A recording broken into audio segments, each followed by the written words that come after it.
जय जगन्नाथ पिला माने मु रंजन पुणी थे तुमको स्वागत करी आम यूट्यूब चैनल आउ एक नुआ वीडियो को सो पिला माने आज वीडियो आम आलोचना करवा तुम दशम श्रेणी साहित्य बहीर द्वितीय गल्प कालर कपोल तले ठीक अच्छे गोटे ऐतिहासिक गल्प रही जोटा श्रीमती नंदिनी शतपथी द्वारा लिखित विषय तो आम पढ़ा लेखक परिचय पूर्व कही रखे या पूर्वर जो गल्पटा थिला काठ गल्प ताकू आमे पढ़ी सारी डिटेल तुमको पूरा एक्सप्लेन करिछि मु आ तुमने जाइकी देखि परिबो लिंक डिस्क्रिप्शन बॉक्स रे अछि।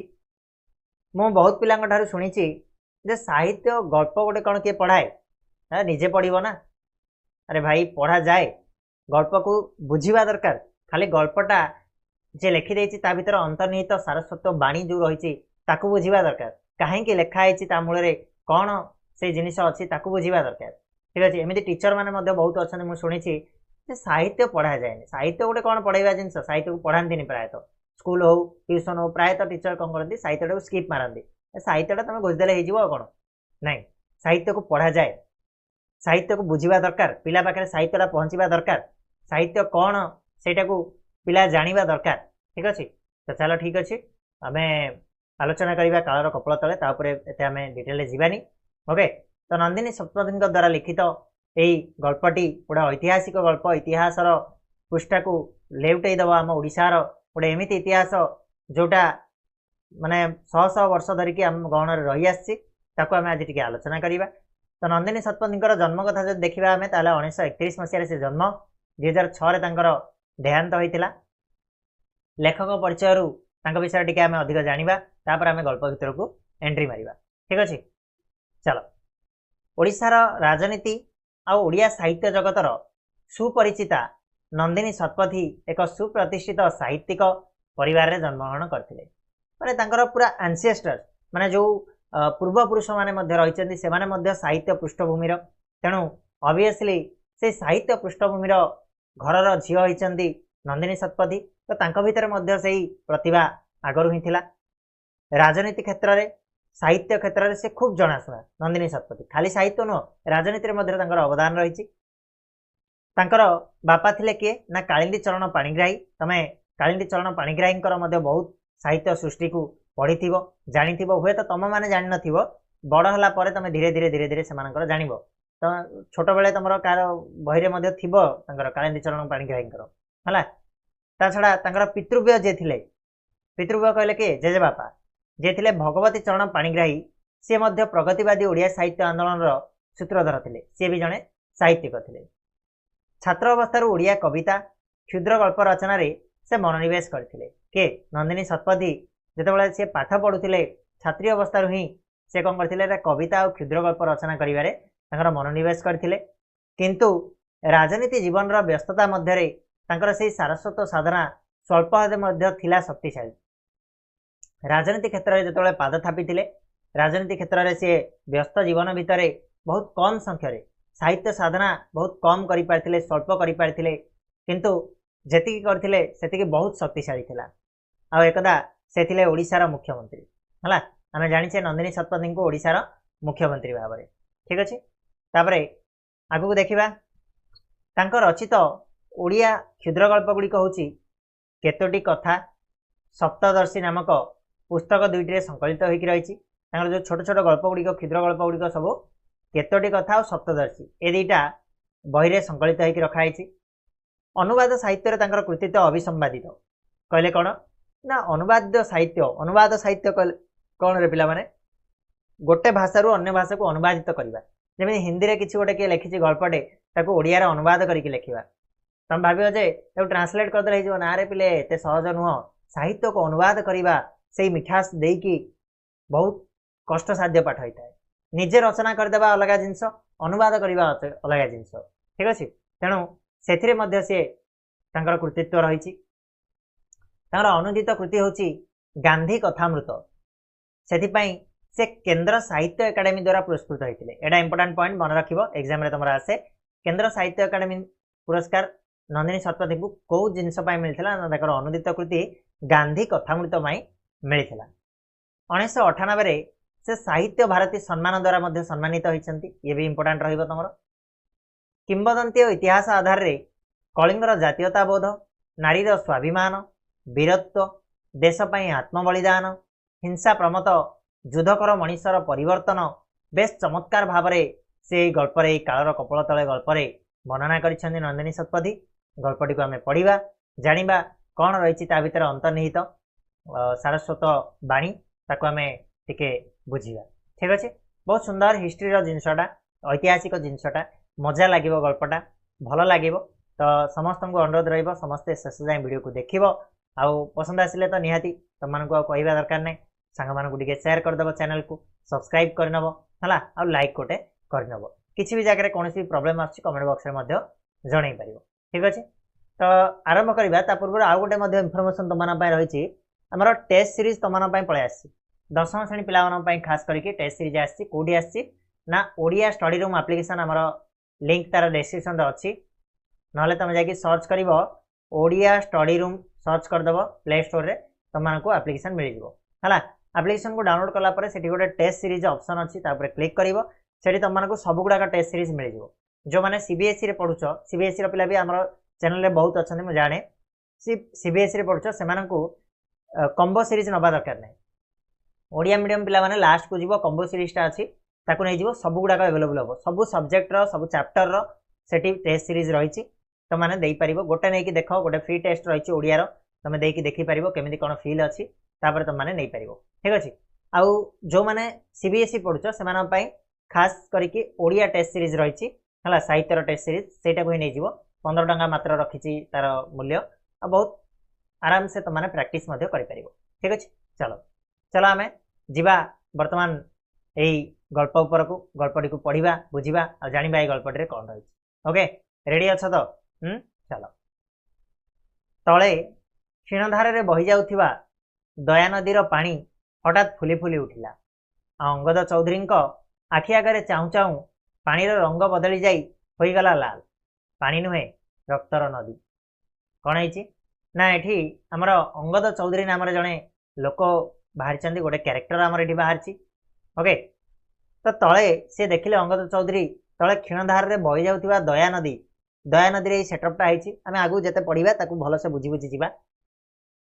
दया नदीर जो पानीटा जोटा पतला धार में बही जाउथला से हठात किना फुलिबा को लागिला हठात किना सी फुली फुली उठी अंगद चौधरी आखि आगे चाहू चाहू कौन है ना पानीर रंग बदली जाकि लाल होगा लगिला जमी सते पानी नुह रक्तर नदी। धौली पहाड़ पाददेश यही बड़ पत्थर मुंडियाटा पर केते बेलू बसी रही से अंगद चौधरी इतिहास छात्र आसी नालंदा विश्वविद्यालय गवेषणा कार्य बहु वर्ष तले मगधरू आसी सम्राट अशोक कलिंग विजय करथिले किंतु किए थिले कलिंगर राजा क्या पराजित कर अशोक उड़ाई निजर विजय केतन अर्थात कौन ना अंगद चौधरी किए सी ना सी होती जड़े इतिहास छात्र इतिहास विभाग छात्र जोड़ा कि से जोड़ा कि आम कह पोस्ट ग्राजुएशन बा ग्राजुएशन तुम कले तुम गोटे स्पेसिफिक छात्र होमी धन्य मु फिजिक्स रे ग्राजुएशन मोर सारी तो मुझे कहि कौन मु पदार्थ विज्ञान छात्र है सेमती किए जदि हिस्ट्री कला इतिहास छात्र किए जदि मैथमेटिक्स रे कला गणितर छात्र एमती कह जाए। तो अंगद चौधरी होती इतिहास छात्र से कौटू आसछंती ना नालंदा विश्वविद्यालय आसछंती गवेषणा करने से गोटे गोटे प्रिपेयर कर तुम जमी प्रोजेक्ट दि जाए गोटे प्रोजेक्ट दिज्व जे तुम्हें कौन आमर कलिंग युद्ध विषय सब गवेषणा करके लेख ताले सी से जाइछंती आउ कौटी बस ना धौली पहाड़ पाददेश धौली पहाड़ तुम देखी जो शांतिस्तूप अच्छी जाइछ किए जो मैंने भुवनेश्वर पिला माने से जानी है शांतिस्तूप अच्छी। ओके से दया नदी कूल जो धौली पहाड़ अच्छी धौली पहाड़ उपर शांतिस्तूप आमर अच्छी अशोक ही तैयारी करथिले बोली कहा जाए। ओके बौद्ध धर्मर सी प्रतीक बोली आम कहवा तो से गोटे पत्थर मुंडिया कहले कौन पत्थर उच्चा पत्थर उपर सी बसचंदी आउ केते बेलू बसचंदी है सी आसते कौन गवेषणा कार्य जे बहु वर्ष तले मगधरू जो सम्राट अशोक आसते कलिंग विजय करने कलिंग विजय करथिले किंतु सेतेबेले कलिंगर राजा किए थे क्या हरैकी से विजय केतन को उड़े विजय केतन कहले कौन पिला ना बाना विजयर बाना को जितबार बानाटा को उड़े से प्रश्नर उत्तर पायापाई से आसचंदी अंगद चौधरी अशोक शिलालेखा पढ़ी अंगद से अहिंसा दया क्षमा एसबू विषय उल्लेख अच्छी आहरी मध्य लेखा अच्छी राजार रंधनशाला एवं साधारण प्रजार रंधनशाला रे केतोटी मयूर मांस रंधन करा जाई परिबो किंतु कलिंग राजा विषय तो केउठी लेखा किछि लेखा हुई नहीं हला अशोकंकर शिलालेखा तुमने जानिथिबो अशोक बहुत जगह आमर ओडिशार शिलालेखा अशोकंकर रही जमी आमर पाखापाखि जदि आम देखा गोटे आमर जौगड़ रही भुवनेश्वर बहुत जगह रही तुम मानकर अशोकंकर शिलालेखा तो सही शिलालेखा गुड़ा अंगद चौधरी पढ़ी किंतु से कौन सब लेखा अच्छी अहिंसा विषय लेखाई दया विषय लेखाई क्षमा विषय लेखाई आहरी लेखाई कौन ना राजार रंधनशाला राजार रोषेईशाला केतटा मयूर मांस रंधाई पार आ साधारण प्रजार रोषेईशाला केतटा मयूर मांस रंधाई पार किंतु कलिंग राजा विषय कौटी हेले किछि लेखा थिबार सी पढ़ी ना अंगद चौधरी आश्चर्यकर जिनिस ना नहीं बुझाऊँ एस क्वेश्चन आसो मयूर मांस कथा क्वेश्चन आसो तुम एग्जाम आसे क्वेश्चन गुड़ाक ठीक अच्छे धौली पहाड़ चारिपटे बुली बुली शेष से आसी बसी पड़ते पथर उपर सूर्यर शेष किरण केतेबेलू दया नदीर छाती उपर अपसरी गला बर्तमान संध्या समय आसी संध्या समय हो सारा माने सूर्यर शेष किरण पलैला अर्थात कौन संध्या समय पलैला राति हो गला से धौली पहाड़ चारिपटे बुलिकी अंगद चौधरी आसिकी ये जो पथर मुंडिया उपर बर्तमान बसीचन तापर कौन घटी देखा रक्तर सुओ को चाह चमकी उठिले चारिआडर खेतबाड़ी कुआड़े मिलई गलानी घंच जंगल रे भरीगलानी समग्र अंचल ताहारी भितर शुणा जाउछि असंख्य घोड़ा टापुर शब्द से आउरी टिके कान डेरिले घोड़ा टापु आ हेसरा रब सहित अस्त्रर झंकार रे कंपी उठिला धौली पर्वत अर्थात अंगद चौधरी देखिले हठात कौन है ना रक्तर नदी बही चली रक्तर सुओ बही चली सी हठात चमकी गले चारिआड़ को सी आखि बुलेकी देखला बेलू जेतेक खेतबाड़ी थिला सबू कुआड़े मिलई गलानी और से खेत जगह सब घंच जंगल रे भरीगलानी पूरा अंचलटा और तारी भितर कौन शुणा ना असंख्य घोड़ा टापुर शब्द घोड़ा चलिले घोड़ा टापू कहले कौन घोड़ा चलिले जो टप टाप शब्द हुए ना सहीटा शुणा आउ सी आउ टिके कान डेरिकी शुणिले हेसरा रब शुणा हेसरा रब कहले कौन घोड़ा मानकर जो राब थाए ता सहित अस्त्रर झंकार अस्त्र गुड़ाक जमी जो गोटा गोटे बाजिले खंडा को खंडा धार बाजिले जहाँ जो शब्द हुए सहीटा शुणा ठीक अच्छे तो यहाँ कौन है ना अंगद चौधरी गोटे इमाजिनेशन बोली आम कहीपर आम स्वप्न देखुची बोली कहीपर ठीक अच्छे माने हठात किना सी देखिले जे सबू जेतिक खेतबाड़ी थिला सबू जगह चेंज हो जाइए जंगल रे परिणत हो जाइए हाँ ता भितर देखले घोड़ा टापुर शब्द शुणागला हाँ हेसरा रबर शब्द शुणा अस्त्र झंकार कंपी उठी पूरा पर्वतटा है ये सबू रियल रे होनी एटा को इमाजिन करुच्ची अंगद चौधरी कौन है देख दुई आंठू भितर मुह को गुंजी बसी रहिले अंगद भय समग्र शरीर तांकर कंपी कंपी उठिला भय पाईगले दी आंठू भितर आम मुहटा को पूरेकी से पूरा एमती आंठू दीटा को एमती करके एमती बसिकी जाबुड़ी धरिकी रहिले भय पूरा थरी उठुचंती सी केतेबेल जाए से सही भली बसी रही खियाल ना हठात कांध उपरे कहार स्पर्शरे से चमकी पड़ी मुंड टेकिले सामने ठिया होइचंती जणे दीर्घदेही पुरुष बेश पोशाक मने होची राजवंशर लोक आखि दुईटा असामान्य दीप्ति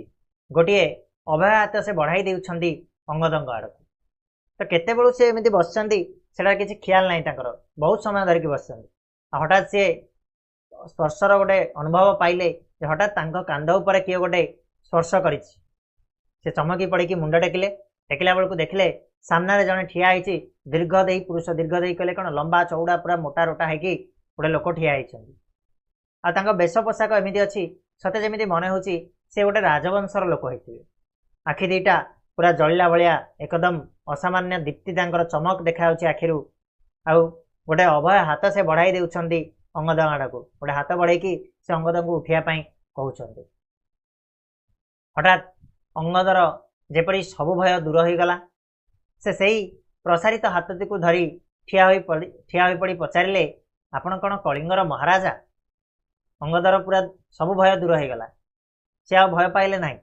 से सही हाथटी को धरी ठिया हेले आ पचारुचंदी से दीर्घदेही पुरुष को आपण कौन कलिंगर महाराजा ना मो सहित आस तुमको मु नहीं जीवी कलिंगर महाराजा पाखक निमंत्रण नुहे आदेश भली शुणागला से गंभीर स्वर से जो दीर्घदेही पुरुष जनक से कहते कौन ना ना मु कलिंगर महाराजा नुह किंतु मो सहित तमे आस तुमको मु नहीं कलिंगर महाराज पाखक एटा एमिति प्रतीत हलानी अंगद चौधरी को जे से किछि निमंत्रण दउछन्ति बोली से जेमिति आदेश दउछन्ति जे चलो मो सहित गंभीर भाव में शुणागला तांकर स्वरटा एवं मंत्रचालित बध अंगद अनुसरण कले से दीर्घदेई को किंतु तांको गति सहित ताल पकाई चलिबा सहज नथिला अटकी जाउथिले अंगद मंत्रचालित बध कहले कोन ना जेमिति किए गोटे मंत्र करदेले किए बशवर्ती करदेले जेमिति ता पछे पछे आमे गोड़ौ ठीक से भाई अंगद चौधरी से दीर्घदेई पुरुषों को अनुसरण करने को लगिले किंतु तांकर गति सहित अंगद चौधरी गति ताल खाऊ नथिला मेल खाऊ नथिला तेणु अटकी जाउथिले अंगद चौधरी मझिरे मझिरे थरे मात्र पछरु कहि उठिले आपणक सह चलिबा तो भारी कष्ट दयाकरी गति टिके शिथिल करन हला तांको गति सहित ये ताल मिलेकी चली पारुनांती आ थरे पछरु से कहिचंदी जे आपणक सहित चलिबा भारी कष्ट आपण टिके गतिटा शिथिल करंतु टिके कमांतु गतिटा को मु आपणक सहित जाउची मुहूर्तक पाई मध्य पछकु न चाहि से कहले मु तो दुनियार सबुठारु शीघ्र चले ए कथा किए कहिचंदी क्वेश्चन आसे पिला माने ए कथा दीर्घदेई पुरुष जनक कहिचंदी जे टिके भी से आ पछकु अनेलेनी से कहले मु तो दुनियार सबुठु शीघ्र चले चलो ओके तापरे कलिंग राजप्रसादर दरबार कक्ष निकट में पहुंचाई दे केउ आड़े चलीगले से व्यक्ति से जो दीर्घदेई पुरुष जनक अंगद चौधरी की नहीं जाइछंदी कलिंग राजप्रसादर दरबार निकट में जाइकी दरबार कहले पिला माने जानछ कोन जोड़ी जो राजा बसंती मंत्री माने बसंती मीटिंग हुए सेटा को दरबार कक्ष बोली कहा जाए तो सेठी से पहुंचाई देकी कुआड़े उभे गले से दीर्घदेई पुरुष जनक अंगद देखिले महाराणी कुरुवकी धीरे धीरे ओह्लाई आसुचंती पहाच परे पहाच अतिक्रम करी दरबार कक्ष को दुई पटे दास दासीगण मुंड नुआई सम्मान जनाउछंती महाराणी को प्रवेश मात्रे दरबार कक्ष समस्त गुंजन हठात स्तब्ध हो गला हठात समस्ते पूरा साइलेंट ओके जेतेबेले अंगद चौधरी जेतेबेले पहुंचले राजप्रसाद पाखरे दरबार कक्ष से देखिया पाइले जे महाराणी कुरुवकी क्वेश्चन मन रखिबो क्वेश्चन आसीबो जे ओडिसा कलिंगर महाराणी किए थिले ना ताका नाम थिला कुरुवकी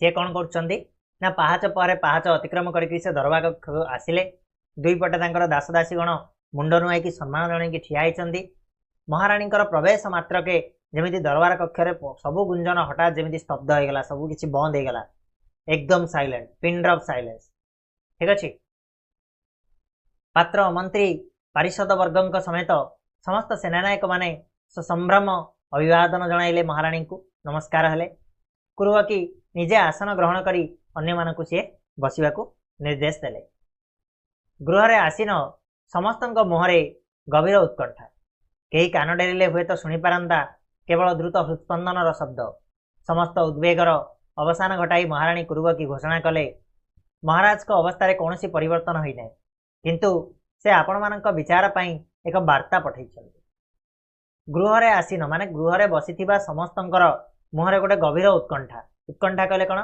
किसी जानवा इच्छा किसी शुणा इच्छा से उत्कंठापूर्ण मुहरे से चाहिकी रही कई कान डेरिले हुए तो शुणी पारंता केवल द्रुत हृत्स्पंदनर शब्द को हृत्स्पंदन कहले कौन छातीर जो हृदयर जो स्पंदन तार शब्दटा को दगदग शब्दटा को जदि कान डेरिब ताले शुणा जाई परिबो एतिकी नीरव थिला एतिकी शांत थिला से परिवेश आ से समस्त उद्वेगर अवसान घटेकी बर्तमान महाराणी कुरुवकी घोषणा कले जे महाराजा अवस्था कौन सी परिवर्तन होनी माने महाराजा असुस्थ अच्छा से सेमती ही असुस्थ अच्छा किंतु से आपण मानक विचार पाई किसी गोटे वार्ता देइछंती आपण मानक जदि अनुमति देवे मु आपण मानक पाखरे कहबी आपण सेटा को पालन करिवे केवल महामंत्री निज आसन उठी कहले आज्ञा करंतु महाराणी कलिंग महाराजा समस्त आदेश शिरोधार्य महामंत्री उठिले और से महाराणी कुरुवकी को कहते आज्ञा करंतु आपण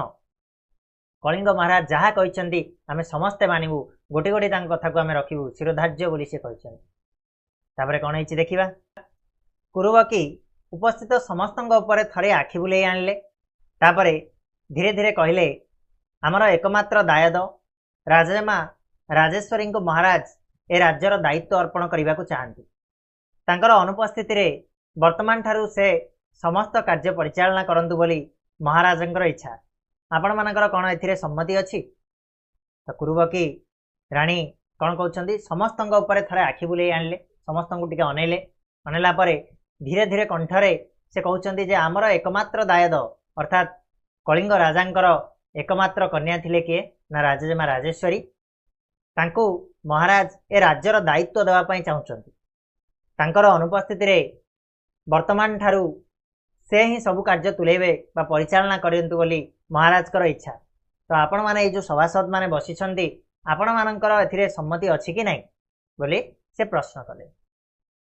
ये कि अद्भुत कथा, राजा निजर उत्तराधिकारी मनोनीत करिवे, ये तो गणतंत्र नियम। एठी पुणी पात्र मंत्री सभासद मानकर सम्मति प्रश्न उठुची कुआडू? येटा गोटे जिनस जे आग काल कौन थिला ना राजा जी हेतिबे राजा निजर उत्तराधिकारी को बाछिबे, सी मनोनीत करेंगे। भोटिंग भोटिंग ना आजिकल कौन हो ना आज आम जहाँ भी मंत्री फंत्री बाछुं आम भोटिंग कर भोटिंग नाला, राजा जी थे से ही उत्तराधिकारी बाछिबे। एटा थिला गणतंत्र नियम। किंतु एठी पुणी पात्र मंत्री सभासद मानकर प्रश्न उठुची कुआडू? आश्चर्य लगिला। सभासद मानक मध्यरे केतेकंक मुहरे रेखा हठात कठिन हो गला। जो मैंने चाहू नथिले जे राजाजेमा यही दायित्व भार ग्रहण करंतु बा राजा हुअंतु, किंतु महामंत्री और अन्य माने यही प्रस्ताव को अति आग्रह रे ग्रहण करने कहले ये तो खूब आनंदर कथा। पुत्र भली कन्या को मध्य राजसिंहासन प्रदान करिवार परंपरा ए राज्य रे आगरु अछि। पुणी विधि बुद्धि वीरत्व रे राजमा तो कौन सी राजपुत्र ठार उणा नुहंती है। माने सभासद भितर किछि लोकंकर मुह मलिन हो गला, कठिन पड़गला, चाहू नथिले जो माने, किंतु महामंत्री और अन्य जो माने थिले से माने बहुत आग्रहर सहित ए जिनस को ग्रहण कले। और से कहले कौन बहुत आनंदर कथा, बहुत खुशीर कथा। पुओ को जमीती राजसिंहासन दि जाए यही राज्य आमर आगु परंपरा अच्छी, झील को मध्य राजसिंहासन सेमती दि जाए। पुणी आम जदि राजजेमा कथा कहवा ताले वीरत्व बा जेकोसी बुद्धि रे आमर कौन राजपुत्र मान कौन सी मात्रा उणा नुहंती आमर राजजेमा। तेणु समस्ते कथा को मानिने समस्त अनुरोध क्रमे सपति राजजेमा राजेश्वरी दरबार कक्ष को आसिले। सभासद मान अभिवादन करी बसिया परे से कहले पितांकर इच्छा को आपण माने स्वीकार करिसेंती, सेथिपाई मु कृतज्ञ। किंतु आपण माने तो जानती मु जने साधारण नारी, राजपरिवार रे जन्म होईची सत, किंतु राजकार्य परिचालना करिवा संपर्क रे मोर कौनसी अभिज्ञता नाही। ए कार्य मु ठीक भाव में तुलाई पारिबी बोली कौन आपण माने विश्वास करुछंती? तो कौन है जेतेबेले रानी कुरुबकी ए घोषणा करिसेंती जे राजजेमा ए दायित्व तुलेबे, ए राज्यर दायित्व को तुलेबे, सेतेबेले समस्ते सम्मति प्रदान करछंती। और समस्तंकर अनुरोध क्रमे कौन है ना राजेश्वरी को डका जाइछि से राज दरबार को। आ राजेश्वरी केमिति आछंती? सपति। एटी पिला माने एटा बुझिया को असुविधा हो। देखो डिफरेंस होचे एटा, मु पढ़ेली तम मानकू ए जो छोट छोट जिनस गुड़ाक तुम मानकर डिफरेंस आसीबो। आ जणे निजे पढ़िला ता भीतर डिफरेंस से सपति वार्ड टाक बुझी पारिबोनी। सपति कौन ना पति सहित, पति कहले स्वामी, तांको स्वामी सहित राजजेमा कौन करछंती ना प्रवेश करछंती। कोडी प्रवेश करछंती ना दरबार कक्ष को आछंती समस्तंकर अनुरोध क्रमे। आउ सी आसिला परे समस्तंको अभिवादन जणाइछंती। समस्तंको अभिवादन कला परे से कहिछंती कौन ना पितांकर इच्छा को आपण माने स्वीकार करछंती। बापा जहा इच्छा करथिले सेटा आपण माने मानिछंती। तेणु मु आपण मानक निकट रे सबले ऋणी रहिबी, कृतज्ञ रहिबी। ओके, किंतु आपण माने तो जानती जे मु होची गोटे साधारण नारी, आ मोर ए राजपाट माने राजपाट को चलैबारे कौनसी प्रकार अभिज्ञता नाही बा एक्सपीरियंस नाही। तेणु आपण माने विश्वास करछंती कि जे मु ए राज्य को, एई कलिंग राज्य को भल भाव में सुचारू रूप से परिचालना करि परिबी बोली। ठीक अच्छे, देखिबा कौन उत्तर रखुचंती सभासद माने। जो माने नीरव रहितिले सेमानक मध्यरु जने ठिया होई कहले किंतु वर्तमान तो खाली साधारण भाव में राज्य चलाइबार अवस्था नहीं। मगध सम्राट अशोक विपुल सैन्य बाहिनी धरी कलिंग आक्रमण करिसेंती। कलिंग उपकंठरे युद्ध आरंभ हो गलानी। अचानक आक्रमण रे आमर सीमांत बाहिनी संपूर्ण ध्वस्त हो जाइए। वर्तमान अति द्रुत बेगर से राज्य भीतर को माड़ी आसुचंती। जो माने नीरव थिले सेमानक भितरु जने ठिया होइकी कहला, माने जो माने चाहू नथिले जे कुरुबकी रानी हुअंतु, से कहला जे खाली वर्तमान तो खाली साधारण भाव राज्य चलैबेनी एबे वर्तमान कौन होइछि ना कलिंग गोटे महाघोर संकट माड़ी बसछि। मगध सम्राट अशोक आछंती आ खाली सेमिति आसीनांती विपुल सैन्य बाहिनी धरिकी आछंती कलिंग को आक्रमण करिसंती। कलिंग उपकंठ रे युद्ध आरंभ हो जाइछि। आमर सबु सीमांत बाहिनी वर्तमान ध्वंस हो गलेनी आ द्रुत वेगरे से आम राज्य भीतर को माड़ी आछंती। तेणु खाली राज्य चलाई देले हबनी तांको युद्ध रे परास्त मध्य करिया पई पड़िबो। सेतेबेले महामंत्री टिके चिंतित स्वर रे कहिले हाँ राजाजेमा कलिंग एक अति संकट मुहूर्त आसिक पहुंची बहुत संकट मुहूर्त मुझे कथा जाने महामंत्री किए कहते ना राजाजेमा कहते जे मु से सब कथा जानी यही मुहूर्त आम रणकौशल स्थिर करी कार्य आरंभ न कले कलिंग को रक्षा करने संभव हे ना। आपण मैंने कौन ए मो सहित सहयोग करेंगे ना किए पचार ना राजाजेमा राजेश्वरी पचार जे मु से सब विषय जानी जे युद्ध आरंभ हो गलानी और से द्रुत बेगर मारी आसुँच। तेणु आमको ये मुहूर्त यही समय तत्क्षणात गोटे रणकौशल प्रस्तुत करने पड़ो। रणकौशल प्रस्तुत करके आम कम न आरंभ करवा ताहले कलिंग को रक्षा कराई पारिबो नाही। तेणु मु जो रणकौशल करी आपण से मोर सहयोग करेंगे तो बोली प्रश्न कर। राजेश्वरी कंठर दृढ़ता एक अद्भुत प्रभाव सृष्टि कला। समस्ते समस्तर कहले हाँ आम निश्चय करूँ निश्चय आपणकर साथ देवु ठीक अच्छे। तापर कौन है राजेश्वरी जहाँ कहले ताहा अति विचित्र थिला माने कई भी भावी नथिले स्वप्न सुधा राजेश्वरी एमिति कथा कहले। से कहले मु आपण मानक मध्यरु एपरी 12 जन योद्धा को चाहे जो माने आज मो सहित सम्मुख समर को जीवा को प्रस्तुत अच्छा। से कहले मु समस्त को लेकिन जीविनी मोर एते बड़ सैन्य बाहिनी दरकार नहीं मते केवल 12 जन योद्धा ही दरकार 12 जन योद्धा ही आवश्यक जो मान को मु सम्मुख समर को लेकिन जीवी है कि जो मैंने मो सह सम्मुख समर को जावाई प्रस्तुत हे से 12 जन को लेकिन जीवी। दरबार कक्ष स्तब्ध पूरा एकदम साइलेंट हो गला। समस्ते परस्पर मुह को चाहूँ ये मुह को सीता मुह को कौन खाली 12 जन कम हो से तो लक्ष लक्ष सैनिक नहीं आसमर मात्र 12 जन। कई जने क्षीणकंठरे कहले आज आज एका जावाक पड़ो। तापर कौन है देख तो राजेश्वरी उत्तर देइछंती हाँ वर्तमान आ शुणु यही 12 जन को मु मनोनीत करी ना मु बाछी नहीं 12 जन को जो मैंने स्वेच्छा आगे आसवे से ही सांगे नेबी जे निज इच्छा मो सह आसवाक चाहिए मुझे 12 जन को लेकिन जी मु बाछी से राजेश्वरी कथार प्रतिक्रिया देखादेला। एथर जन जन हो योद्धा निज आसन उठी ठिया हेले और से भितर राजेश्वरी पति भी थे स्वामी से 12 जन भितर जड़े थे। यही संख्या 12 को अतिक्रम कर जाइथिला।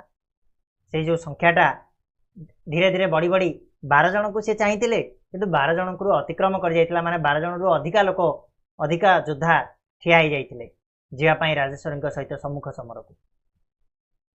एथर स्मित हसी राजेश्वरी अति नम्रतार सहित कहले एमान व्यतीत अन्य समस्त को एथर सभागृह त्याग करने को मुझे अनुरोध करुच्ची। योद्धा मान सहित मोर किसी गोपन मंत्रणा करार है टिके हसिले राजेश्वरी आ धीर स्थिर भाव में समस्त को सी विनीत अनुरोध कले जे ये जो एमाने जो मैंने ठिया होती बर्तमान मो सहित सम्मुख समर को जावाई से रे आ बाकी समस्त को मुझे अनुरोध करी सभागृह छाड़िकी से चली जाती कहीं कहीं युद्ध विषय में मुझे सहित किसी गोपन मंत्रणा करी किसी सिक्रेट कथा हेबी ठीक अच्छे।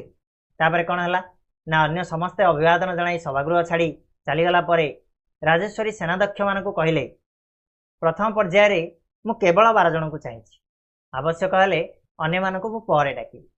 राजेश्वरी कौन कहले ना प्रथम पर्यायर केवल मत 12 जन ही दरकार आउ जदि आगु को आवश्यक पड़ो ताले मु अन्य मानक डाकी जो मैंने स्वेच्छा ठिया होती तेणु मत प्रथम केवल 12 जन ही दरकार किंतु से भितर कई हेले सभागृह छाड़ी जाऊन देखी से निजे से 5 जन को जीवाई निर्देश देले जो मैंने प्रथम नेतृत्व ग्रहण करने को कुंठित होते जो मैंने प्रथम चाहू नथिले जे राजेश्वरी सहित जीवाई से 5 जन माने टोटाल थिले से सभागृह के जन थिले रे 12 5 17 जन थिले से भितर 5 जन को निजे जीवाई राजेश्वरी कहले हालांकि निर्देश देले। तापर आरंभ है राजेश्वरी मंत्रणा गंभीर स्वर से कहले मगधर सेनाबाहिनी विपुल मगधर सेनाबाहिनी लक्ष लक्ष सेनाबाहिनी से बहुत मात्रा आसछन्ति ଆଉ ଅତି ଆଧୁନିକ ଅସ୍ତ୍ରଶସ୍ତ୍ରରେ ସଜ୍ଜିତ, जोड़ा कि आम पाखे ना से सम्मुख समय मुकाबला करने हेले कलिंगर शक्ति ना से आम लड़ई करके रोकीपर सेमिका शक्ति आम पाखे बर्तमान ना से परास्त करने को हेले दीर्घ दिन धरी आमको युद्ध चलाइबा पड़ो। आपण मैंने कौन ए सम्मत तो राजी अच्छा कि नहीं? हाँ कि नहीं कहतु देखा। एभली रणकौशल बुझा योद्धा माने अक्षम हेले समस्वर कहले निश्चय माने ये रणकौशल को योद्धा माने बुझी पारे ना तथापि से माने कहले हाँ आमे जीवु से जो भरोसा से जो विश्वास राजेश्वरी पाखे से देश आत्मदाह देवाई से रेडी थिले। राजेश्वरी कहले ताहले प्रथम कथा है आमर आज निष्पत्ति संपर्क में एठारे उपस्थित थिबा व्यक्ति व्यतीत आउ जड़े भी कहीं जेपरी न जाने से आपण मैंने सजग रहिए। फर्स्ट जिनस से कहले समस्त को चेतई देले जे आमे जहाँ भी ये कथा हेले से विषय जमी बाहर को न जाए कहीं भी जमी न जाना। द्वितीय कथा हूँ ए युद्ध रे कई जने सेनापति नुहंती कई जन को आम सेनापति करानी कई जने आमर मुख्य नुह एठी प्रत्येक जने जने सेनापति समस्ते आमर मुख्य कई क्या कथा शुणा दरकार नहीं समस्ते निज हिसाब से लड़े। एति कही 12 जन को पृथक पृथक भाव में निकट को डाकी अति निम्न स्वर राजेश्वरी किसी निर्देश देले समस्त को अलग अलग भाव में डाकिले आउ स्लोली स्लोली से कान में किसी निर्देश देवाई लगिले। यही कथा को सब शुणीला किए अंगद चौधरी से दरबार कक्ष रही सबकि देखुंट अंगद सम्मुखें पुणी से पुरुष आउ थे अंगद पाखे से दीर्घदेही पुरुष जनक आसिक उपस्थित हेले।